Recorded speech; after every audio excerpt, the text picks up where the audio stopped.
Chief Fiddler. Chief, a few quick questions for you. You mentioned your communities have declared a state of emergency, right? That's right.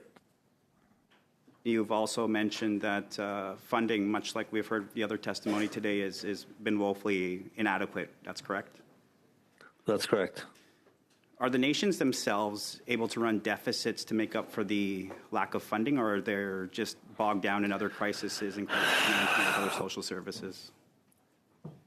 Well, under the First Nation policing program, First Nation police services are not allowed to run into or to run a deficit.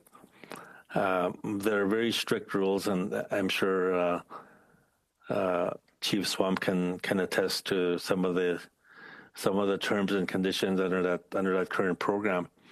For example, when we were trying to negotiate these tripartite agreements, we were not even allowed to hire our own legal counsel to help us negotiate. Whenever we were involved in these so-called negotiations, Canada and Ontario would come into the room with, their legal teams or their legal counselors with us.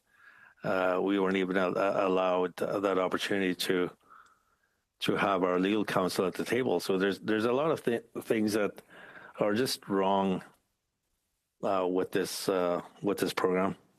Chief, there was an announcement made in October about 1,000 new RCMP officers, 1,000 new CBAS officers from the Liberal government. Were you included in that announcement in any way, shape, or form? I don't believe we were. I don't. I would have to talk to the other First Nation police services in the region, but I don't believe we were. I think that's why we've been doing our own work at the NAPS and that level to negotiate for additional resources for us to be able to hire more police officers, and that's what we're doing right now. We're recruiting. We are training and graduating more officers for NAPS, and we still have a ways to go to try to reach that complement.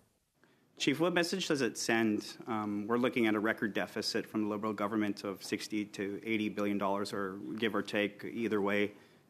They can run deficits to address the crises that Canadians, rightfully so, they should be addressed, but First Nations and Indigenous policing can't up their budgets to address the crises that they have been in for a long time. What message does it send to your communities when they can run deficits to increase policing services, but you can't? Well, it just sends a message that our safety is our priority.